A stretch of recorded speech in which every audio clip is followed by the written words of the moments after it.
কাশি এবার কেমন কমে যায়। আর কাশি হচ্ছে,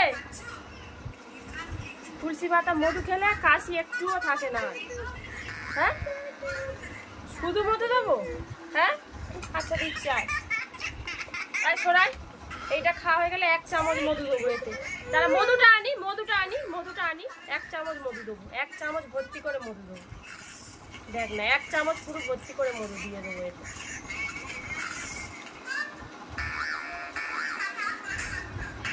গুড বয়। এবার কি দেবো? কি